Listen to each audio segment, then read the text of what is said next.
Hi there, Lindsay here, the Frugal Crafter. Today we are going to do a sketch in my render sketchbook, and we're going to use some alcohol markers and some acrylic paint pens. They are a great combination because you've got the transparent, bright, punchy color of the alcohol markers, and then you've got the creamy, opaque colors in the acrylic paint pens. I'm starting off with an orange color erase pencil, and these are just erasable colored pencil. You could use regular colored pencils too, just go light with your sketch. But the reason I like to use colored pencil under alcohol ink is that it just kind of disappears when you go and you lay the marker down on top. It breaks down the wax, and of course I'm not putting a lot down, so it's not going to clog up my nib or anything, my marker nib, but it will just kind of meld into the illustration. Now, if you prefer to have a bolder line, what I recommend is doing a fine line after, and that's what I tend to do.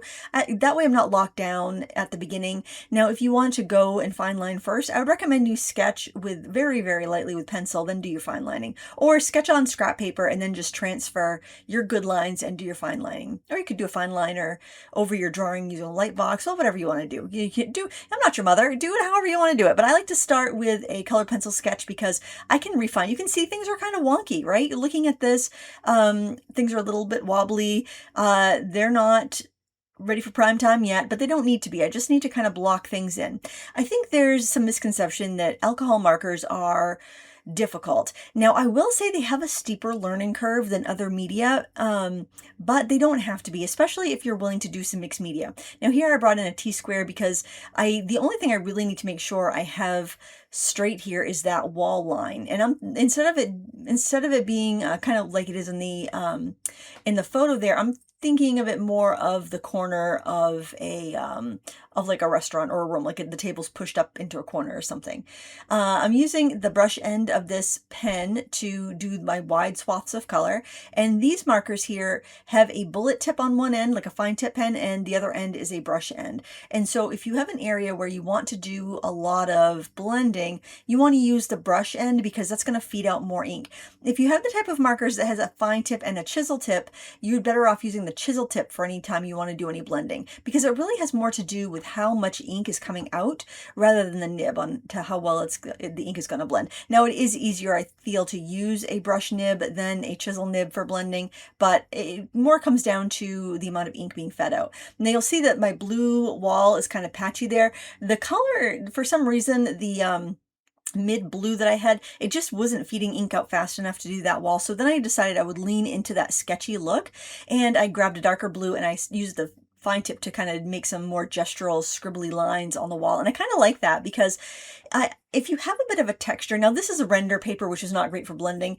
If you have a little bit of texture, then it will kind of hide any imperfections in your blending. Now, if I wanted to do something with a lot of blending on purpose, I would choose a cardstock that's meant for blending. There are papers sold as blending card. I think Copic makes one. I'm sure there are a few brands that make that. My preference, well, I have a couple preferences. One would be the Nina Classic Crest Solar White 80-pound cardstock, or 110 pound, whichever you prefer. I found 80 pound is sufficient for this, and it's going to bleed through either way, so you don't really need the heavier stuff since it doesn't wrinkle anyway. That cardstock, for whatever reason, blends really well, and it's cheaper than buying a blending card. You can also use Bristol board. Bristol board is really just, it's almost like a heavy cardstock, but it's got a coating on it that is really great for markers, both alcohol markers and if you like water-based markers too. And you can find that at any art supply store. It's not very expensive, and it's a very versatile media because you can use it for water-based and for alcohol-based markers. So if you like to use both, it's kind of a no-brainer, and it's much more affordable than a lot of papers out there. But this is the render sketchbook, and you may be thinking, Lindsay, why did you use this if you're just talking about how it doesn't blend very well? The reason I'm using this sketchbook, and this sketchbook took me a long time to like. The big selling point of this sketchbook is that the ink won't bleed through to the back side. I can work on the back side of this and there's no bleed through whatsoever. So what I think they do to make this paper is they have a sheet of paper, and then they have an internal sheet, and then they have another sheet on the back side. I don't know, I think they ply it like that. But whatever the case, however they do it, it does not bleed to the back side. You do have a little bit of color shift when the when the ink is wet. So that's something just to keep in mind. It's not too bad. I feel like I'm used to it now because I've been using this particular sketchbook for several years because, yeah, I kind of forget about it for a while, then I come back to it. But I'm really happy with the artwork I've done in this sketchbook. It's high quality paper. It's nice. It's just, it has a learning curve because it doesn't blend. So I knew I wasn't going to do a lot of blending in this piece. I wanted it to be very kind of sketchy, very visceral. I wanted to see my marks. I wanted to have some interesting textures there. I thought it'd be fun to just lay down that color and immediately be able to lay something else on top of it and not, you know, have things kind of bold, I guess. You get a really bold effect when you're working with render marker paper. I would say it's more of I would say it's not a great beginner marker paper though. I would definitely push you towards a blending card or Bristol board, something like that. That's a little bit more user friendly. And I don't really care for the thin marker paper that is kind of, if you go to the art supply store and you say, I want some marker paper, what you're probably going to get is a pad of this very thin paper with, it's got a plastic coating on one side.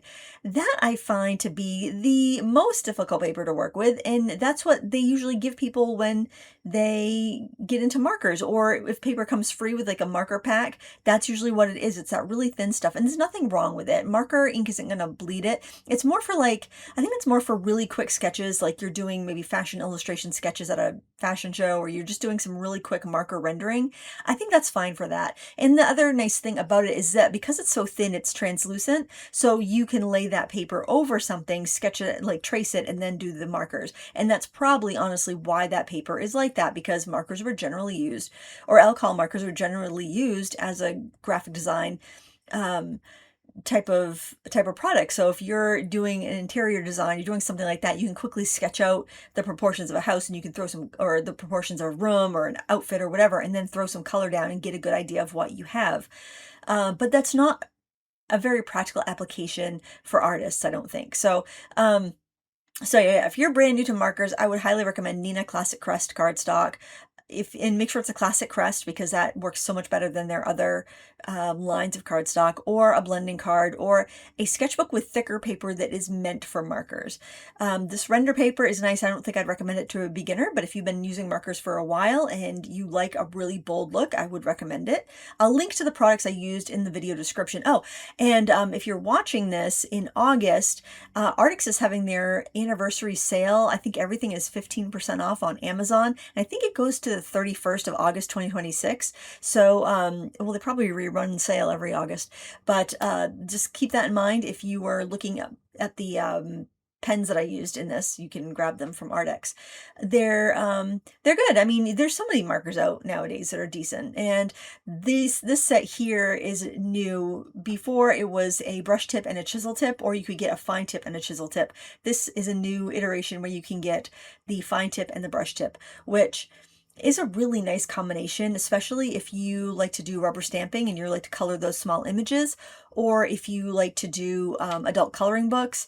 Those are really great tips for that, because the bullet tip, it's got a slower ink feed and it's got a finer hard nib, so you don't have so much running out of the edges like you may with the brush tip, where it feeds out more ink, especially how small some of those details can be. So yeah, that's a new set that they have out. It's got a pretty decent color range, and it might be for you. But as you know, they're markers. They're markers. There's a lot of good companies, a lot of good marker companies out there. I've used many of them. I reviewed many of them on my channel. These I have reviewed in the past. I've reviewed not this iteration with the bullet and the brush tip, but I have reviewed their ALP markers, which is a chisel and a bullet, and the bullet is the same. And the brush, and the, I think it's called Oros, which is a brush and a chisel, which again, brush is the same. So yeah, they're pretty much run-of-the-mill brush tip markers. Nice color selection, pretty affordable. Maybe they're for you. I don't know. If you got markers already, try those and see how they work. If they work fine, great. Save yourself some money. If you feel like you need more colors, or maybe they're dried up, then give these a look. I'm using gray to get some of the details or the edges on the glass, and I can see that I've got the neck of that bottle really, really off kilter. It's really too far over, but because it's kind of behind that bowl with the white stuff in it, I don't know if it's a sugar bowl or what that is, I think it'll be fine. A lot of times it's a lot of just refining at this stage of a drawing, and I tend to, since I fine line at the end, I'm always pushing edges. I'm always kind of redrawing things and fixing things because I make a lot of, hasty errors, I would say, when I'm sketching, because I'm so excited to get to the color that I can often get a little lazy with my sketch. And then I end up spending the whole time I'm coloring, kind of pushing my lines around until I get it where I want it. But I also find that fun because I do like drawing, and this way I get to draw throughout the whole process. That may drive some people bananas. And if that's you, sketch on a scrap of paper and then transfer your good lines, and you'll be much happier, I think, with your process. I like to pick up colors that I've used throughout and add them in different portions. So I think of it as like recycling your colors for harmony. If you've used this really dark red on one element, see if you can find a use for it somewhere else in the piece. If you've used this brown on like the soy sauce, see if you can use it in the shadow between the boards on the table. Try to keep reusing those colors so that you get this sense of cohesiveness and color harmony in your piece. It's kind of the same idea as if you were making a palette of colors and you added like a little bit of one color to every single color you used. That by mixing those colors, the same colors over and over again, everything tends to go together. So that's the same idea. I just think of it as recycling colors. You can have a box with 300 markers in it, but you don't use all 300 in one piece. You might use 20, but just keep reusing, the colors you've already pulled. So if you need a red, rather than going for a fresh red, see if any of the ones you've already used can do the job. And that's going to be the biggest tip I can give you with any sort of drawing media, markers, pencils, whatever, even painting. Just go back to the colors you've already used and try to mix from that. Even if the color's not perfect, it's going to look better because it's going to feel like it's in the same lighting, the same setting, and it's just going to give you a much more professional look.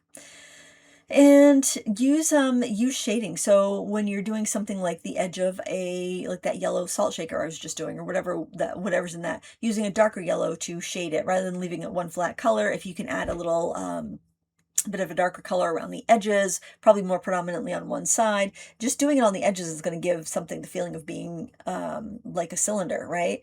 Adding shadow underneath them, especially where two edges touch, being the darkest, that's going to give you a sense of weight and a sense of the object sitting there in space, taking up space and having some depth to it. So just kind of think about that. Your shadows and highlights are really going to define the form of whatever you're sketching, and it's going to make it more realistic. And also, where you put those highlights and shadows, it can help trick the eye if you've got something a little bit wonky, which is nice, because we don't always get it right. And then when you're using markers, it's not like I can erase marker. I can go into the paint pen and I can push things around a little bit, but I can't get rid of it completely. Even my acrylic markers, those brush tip markers, are not 100% opaque. They're still going to show a little color through. So, just try to do your best and use shading and highlighting to to fix any or redirect the eye basically to any edges where they need to be and whatnot. So a little white gel pen at the end, I'm telling you, covers a multitude of sins. And this is my sketchbook. I'm not like worried about everything being perfect. I'm having a good time. I really had a lot of fun sketching this. And honestly, isn't that the point? It's to learn. It's to, feed our brains, feed our creativity, have a good time. That's why we do art, right? I'm working a sketchbook. I'm not going to try to sell this piece. This piece is going to live in my sketchbook for all eternity. Alcohol marker fades. So you might as well have fun with it, because if you did a gorgeous painting, if you hang that on your wall, it eventually is going to fade. So if you're going to play with alcohol markers, embrace the whimsical characteristics of the media and have fun with it. And don't take it too seriously. And don't be afraid to play. Don't be afraid to put some marks down. Don't be afraid to try something. What if this, oh, I don't like the way that looks. What if I did this? Do all those what ifs in your sketchbook with your markers, because you're going to learn how to use your products better. And you're going to learn more about art. Here, I'm fixing that, the top of that jar that was a little bit wonky, or at least I'm trying to. It was too far over, so I'm widening it and shifting it a little bit. Let that dry, come back with another color, see what we can do. I mean, that's just part of the process. And the more opportunities you have to practice, the better you're going to get. It's like anything. I mean, you don't see somebody in the Baseball Hall of Fame that just played on the weekends. No, they practice every day. Just like with your art, if you want to get better, you got to practice every day, and it's fun. And even if you don't get better, even if you don't like anything you ever painted, you're always frustrated, it's not coming out well, you're using your brain. This is so much better for you than doom scrolling or watching television. I like to put something on. I like to listen to an audiobook, or even put something on TV and listen to it while I'm working. You're engaging your brain. Instead of just doing something passive, you're doing something active. We do a lot of passive things for pastimes nowadays that finding something that you can really kind of get lost in is good. It's good for your brain. I'm very interested in longevity and brain health, and keeping ourselves as healthy for as long as possible, and challenging our brains. And our brains are always evolving. I've been listening to a wonderful audiobook called The Shallows: What the Internet has done to our brains, and it's fascinating how it talks about neuroplasticity and how our brain forms new pathways when we learn new things, when we start to practice things, when we start to do things. Our brain makes space for that. It grows where we need it to grow, and it will do that your whole life. It's not just for when you're young and you're in school. You can do that your whole life. So you might as well pick something fun, right? Pick something like art or playing an instrument or something like that that's going to really engage you and teach you something, and it's fun. So hey, that's enough reasons to do art, right? To do it as often as you can. It's good for you. It's good for you. And even if you don't like your sketch, and I'm saying this as just coming back from painting plein air today, and both of my paintings being hot garbage, it's still better than painting nothing, right? It's you tried stuff. It's not everything's going to be successful. You're going to have some winners, you're going to have some losers. That's just how it goes. But it's better than not doing it. And you're not going to get to the masterpiece until you have the hot garbage paintings. You have to have the hot garbage paintings. If you never have a hot garbage painting, that means you're not challenging yourself and you're not trying. So, think of it that way. I'm saying this to myself as much as I am to you. When you have a hot garbage painting day, that probably means that there's a breakthrough on the way. Hey, look, that rhymes. I should put that on a t-shirt. Would you buy a t-shirt that said that? No, I'm not going to put that on a t-shirt, but it's kind of fun to think about. Now I'm going into some final details with a gel pen. These are the Boo Tiger gel pens. You get 3 different sizes in a pack. These are my favorite, and they are so cheap. You get a pack of 9 for around $7 or $8, and you have 3 of each size: 0.6, which is really fine, 0.8, and a 1mm.